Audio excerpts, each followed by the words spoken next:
1907. The Plaza Hotel opens its doors on October 1st at the corner of Fifth Avenue and Central Park South.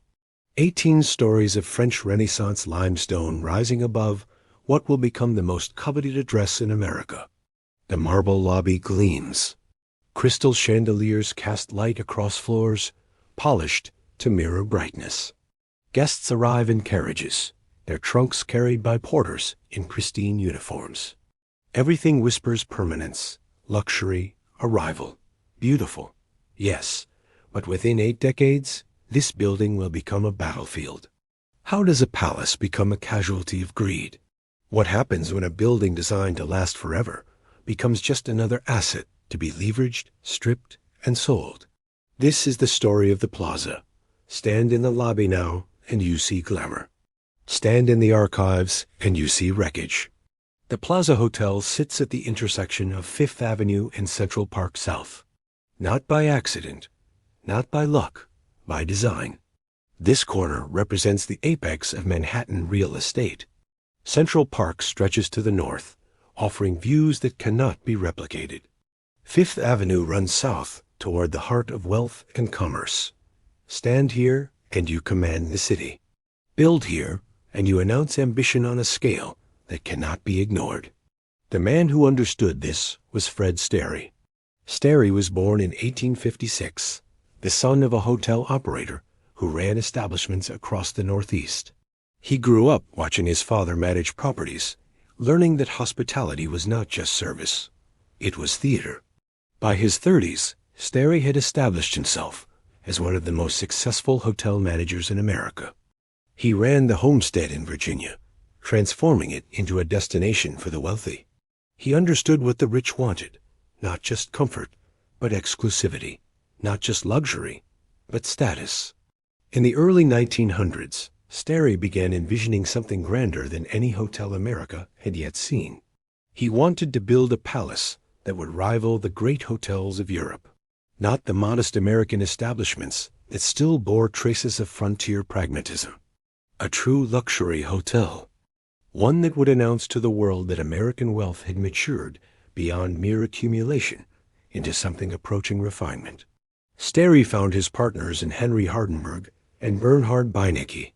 Hardenberg was the architect who had designed the Dakota apartment building on Central Park West in the 1880s. He understood monumental construction. He knew how to create buildings that commanded attention without appearing vulgar. Beinecke brought the capital. He was a financier who recognized that Manhattan's elite would pay extraordinary sums for the right address. Together, they purchased the land in 1905. The site already contained an earlier Plaza Hotel, opened in 1890. It was pleasant but unremarkable. An 8-story structure that catered to respectable guests without inspiring devotion. Sterry, Hardenberg, and Beinecke demolished it without hesitation. What they had in mind required starting from foundation to roof. Construction begins in 1905. The vision is staggering in scope. 18 floors rising 250 feet above Fifth Avenue. 800 guest rooms, each with its own private bathroom, at a time when most hotels offered shared facilities down the hall. Telephones in every room. A pneumatic tube system to carry messages between floors faster than any bellhop could run. Electric lights throughout, powered by the hotel's own generators in the basement. The cost, $12.5 million. In today's currency, that translates to approximately $400 million. Not a hotel, a statement.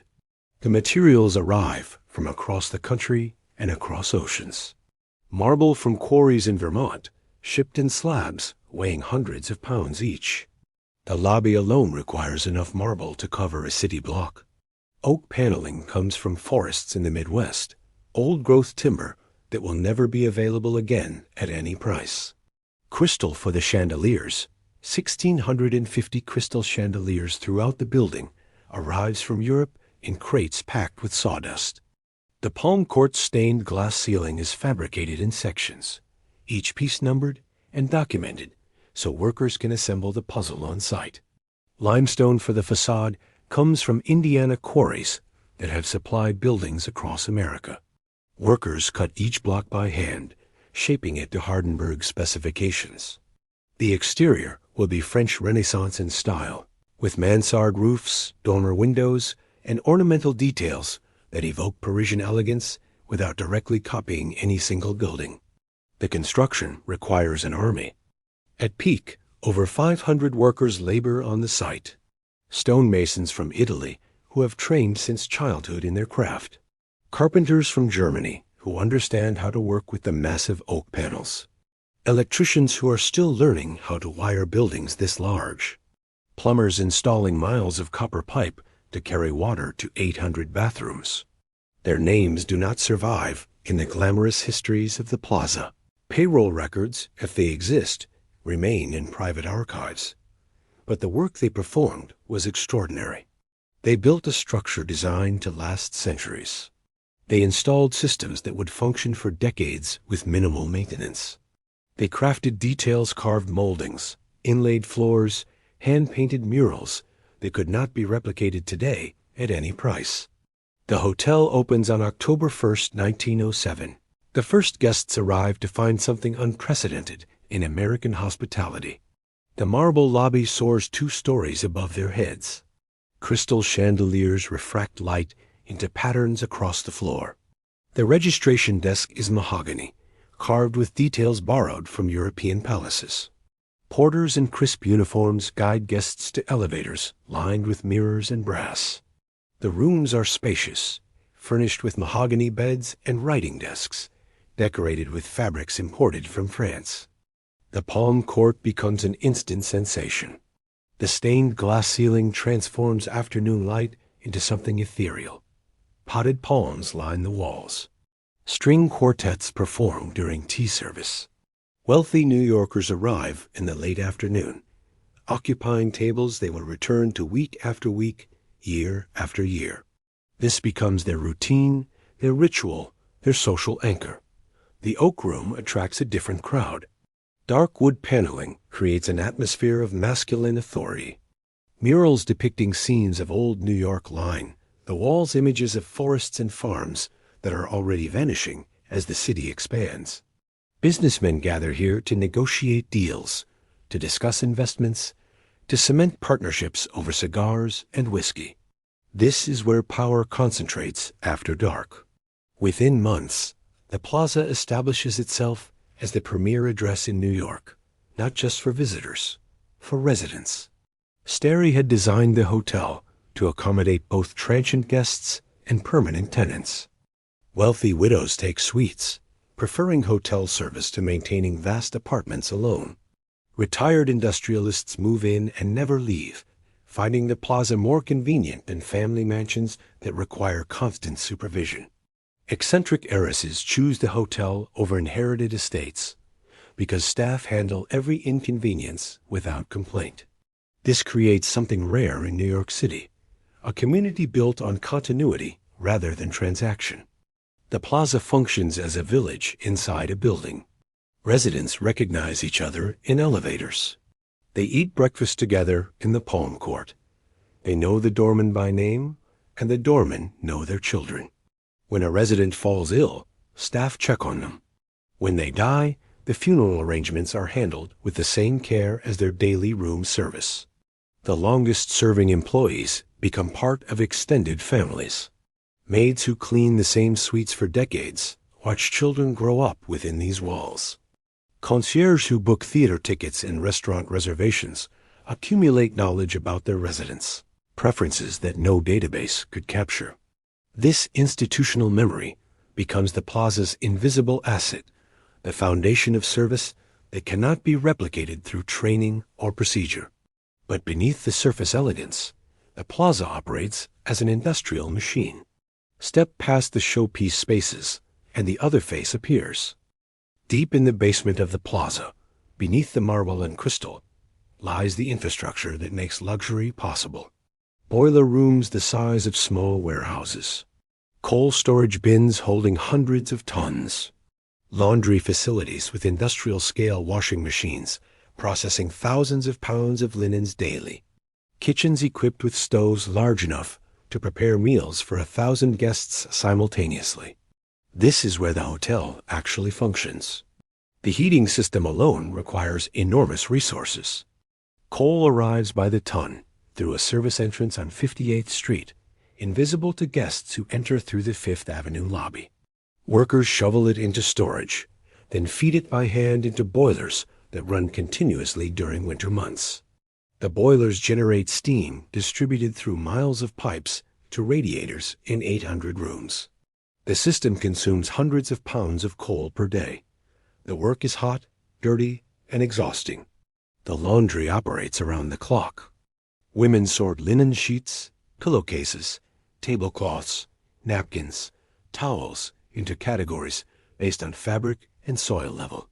They operate steam presses that smooth wrinkles from fabrics too delicate for mechanical mangles. They fold and stack thousands of pieces daily, delivering them to linen closets on every floor. The work never stops. 800 guest rooms generate laundry continuously. The restaurants add more. The permanent residents expect their clothing cleaned and returned within hours. The kitchens employ an army of their own. Cooks, sous chefs, pastry specialists, butchers, vegetable preparers. During peak hours, the kitchens serve the main dining room, the oak room, the palm court, plus room service for 800 rooms. Meal tickets arrive via pneumatic tubes. Cooks prepare dishes to order. Waiters carry trays through service corridors invisible to guests, appearing in hallways as if by magic. Then there are the structural maintenance workers. Plumbers fixing leaks in miles of copper pipe. Electricians maintaining the generators and wiring. Carpenters repairing doors and furniture. Painters touching up trim. Window washers cleaning thousands of panes of glass on a building 18 stories tall.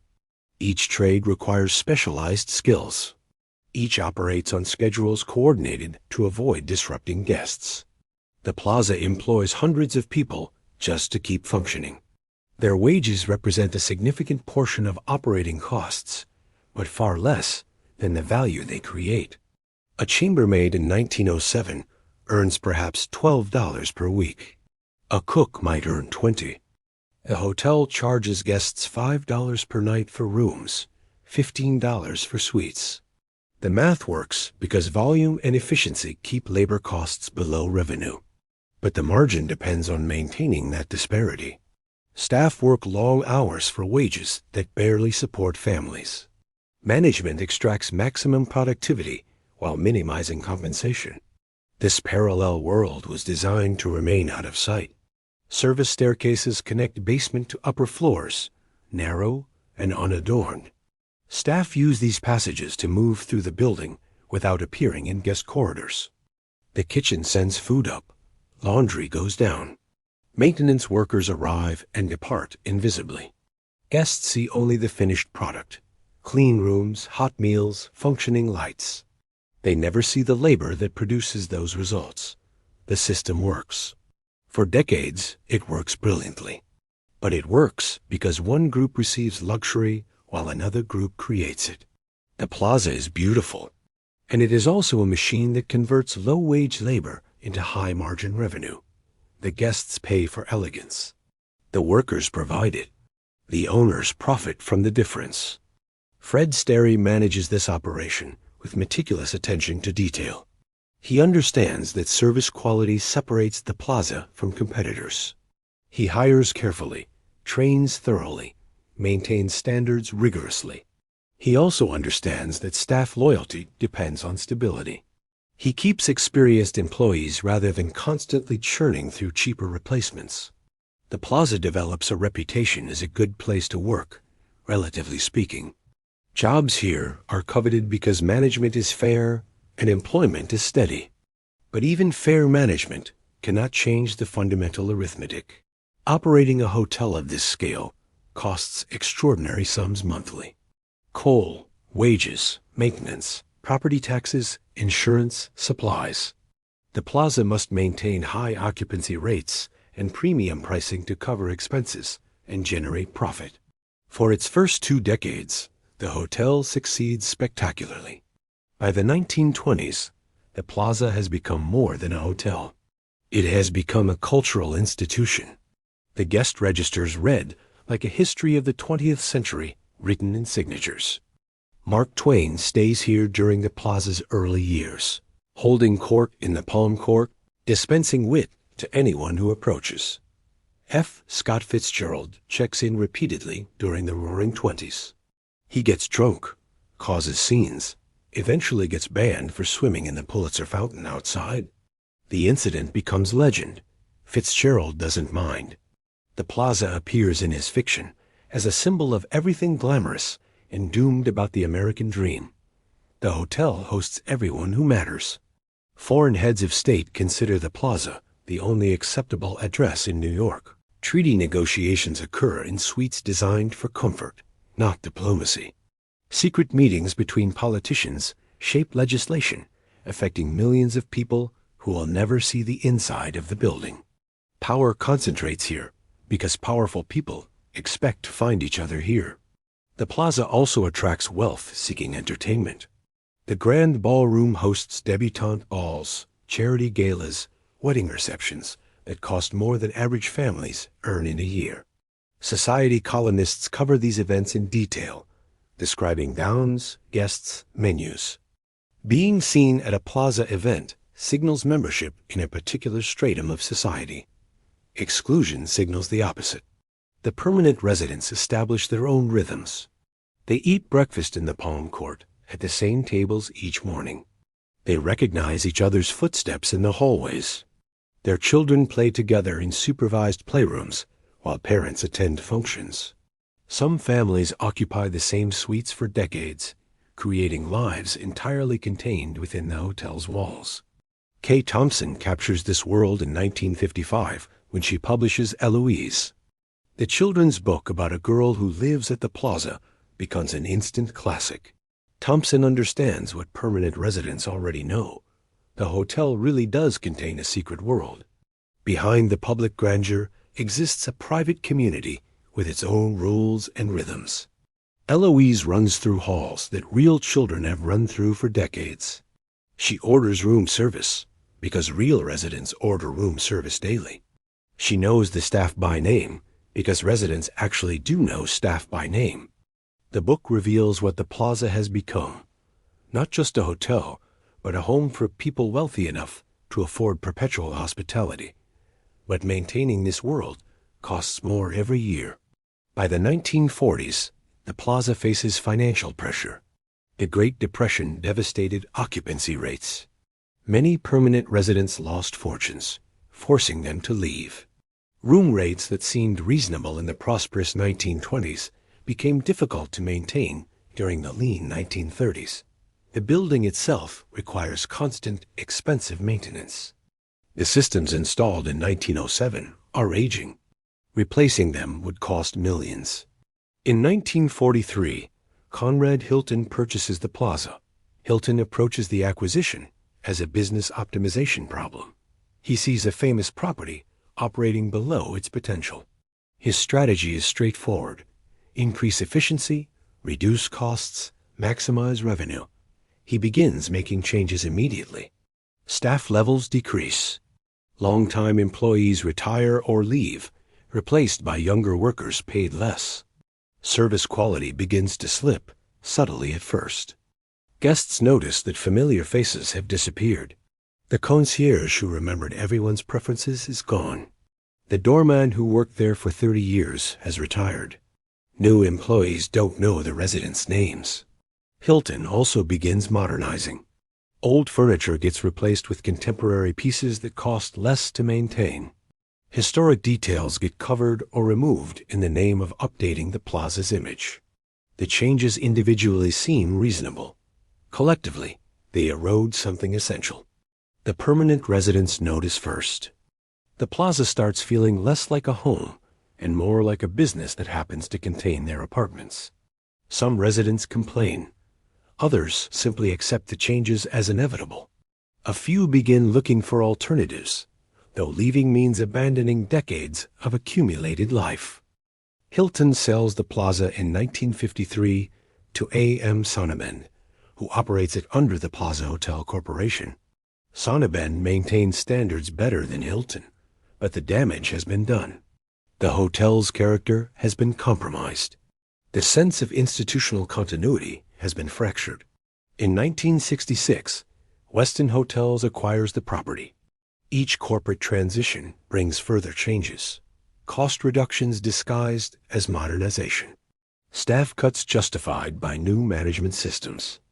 Small compromises that seem reasonable individually, but collectively transform the Plaza from an institution into just another luxury hotel. By the 1980s, the Plaza has become a trophy property, the most famous hotel in America, available to whoever can write the largest check. This attracts a new type of buyer, developers who see potential in the land more than the building, financiers who understand brand value but not institutional responsibility. The building occupies some of Manhattan's most valuable real estate. Those 800 guest rooms could become luxury condominiums worth tens of millions each. The ballrooms could be converted to commercial space. The name itself, the Plaza, carries value that can be monetized in ways previous owners never imagined. Then Donald Trump appears. March 1988.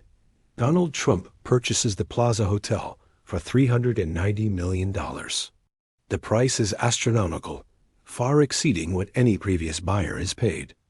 Trump finances the purchase almost entirely with borrowed money, approximately $425 million in loans from various banks. He puts down minimal equity. The deal structure means the Plaza itself must generate enough revenue to service the debt, plus provide profit. Trump announces the purchase with his characteristic grandiosity. He tells reporters the Plaza is the Mona Lisa of hotels. He promises to restore it to greatness. He claims no expense will be spared in renovations. The reality is different. Trump has borrowed so much money that the Plaza's debt service exceeds its operating income. The hotel must be transformed from an institution into a cash-generating machine. Every expense must be justified. Every tradition must prove profitable. Everything that made the Plaza special is now vulnerable to cost-benefit analysis. The renovations begin in late 1988. Workers move through the Oak Room, prying century-old brass fixtures from mahogany walls. The paneling that came from forests that no longer exist gets covered with modern materials. Historic murals get painted over. Trump wants everything updated and monetized, his words repeated in interviews. The permanent residents receive notices. Trump is converting many residential suites into guest rooms. Long-term occupants who have lived at the Plaza for decades must leave or renegotiate leases at dramatically higher rates. Some residents are elderly, in their 70s or 80s. They have nowhere else to go. They plead with management. Management refers them to Trump's lawyers. The staff watches in horror. Longtime employees who remember when the Plaza functioned as a community see that community dismantled.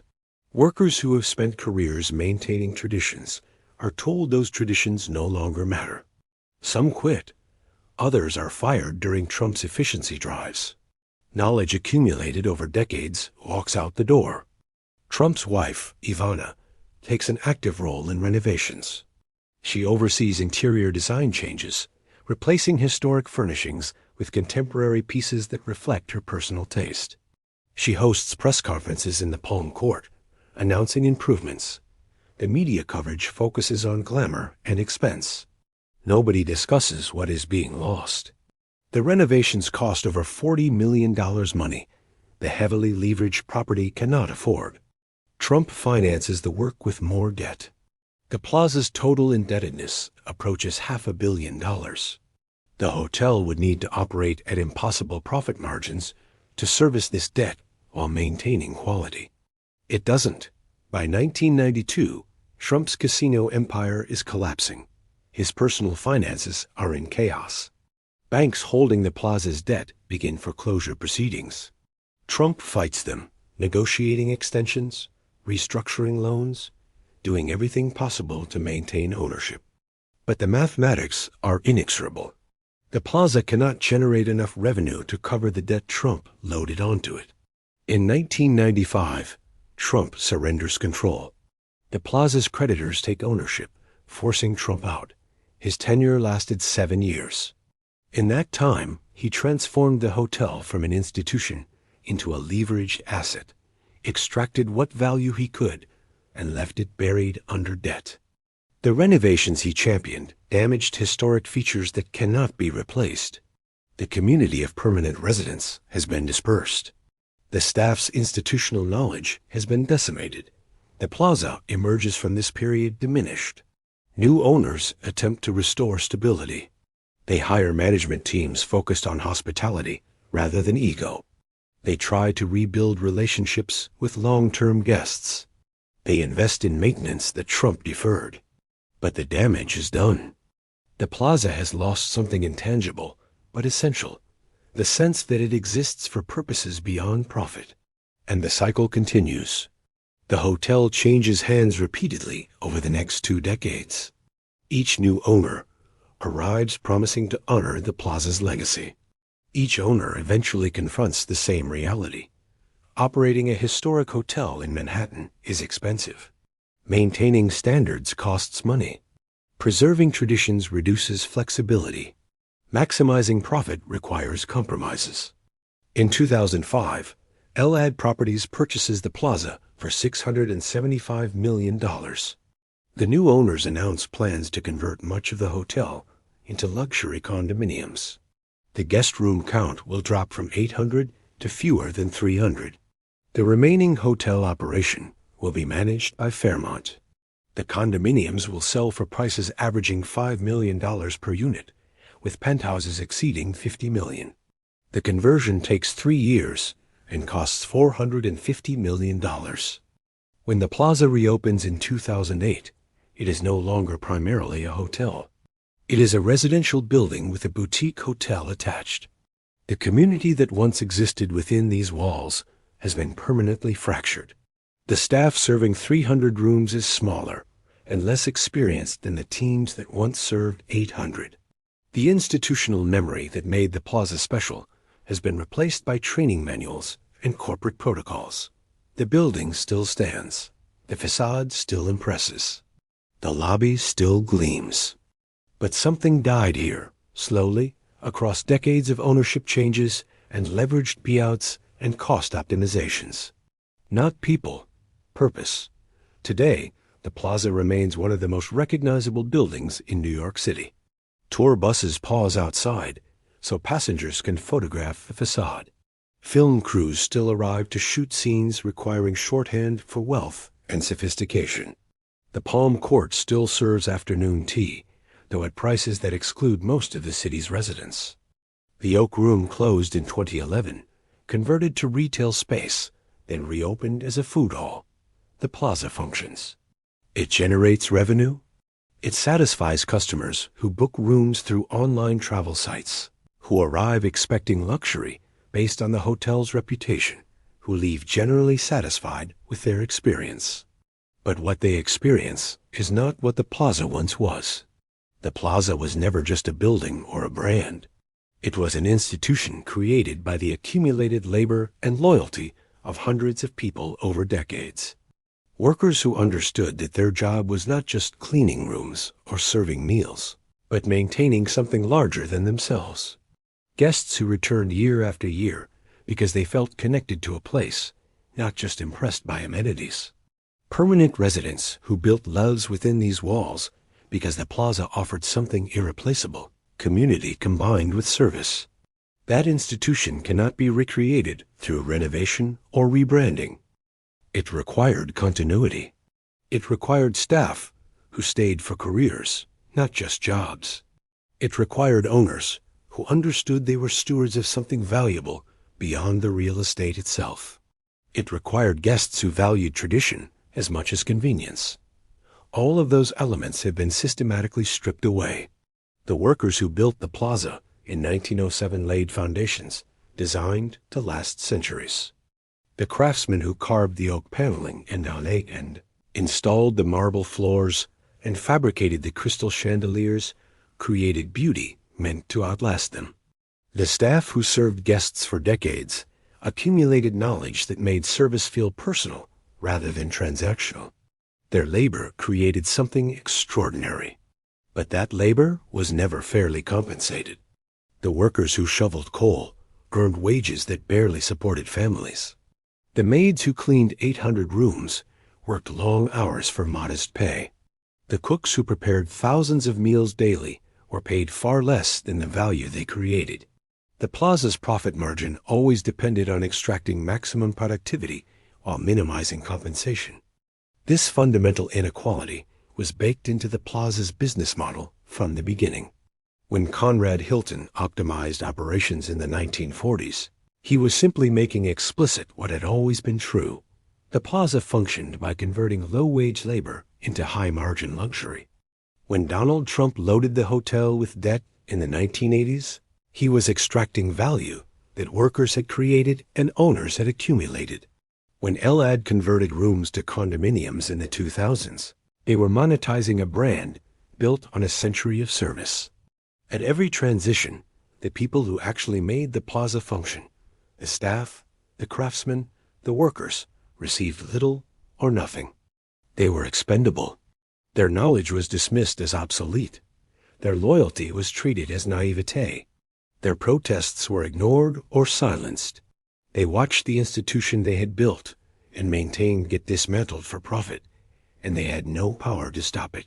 This is the real story of the plaza, not the glamorous version sold in movies and children's books, not the nostalgic tale of elegance and sophistication.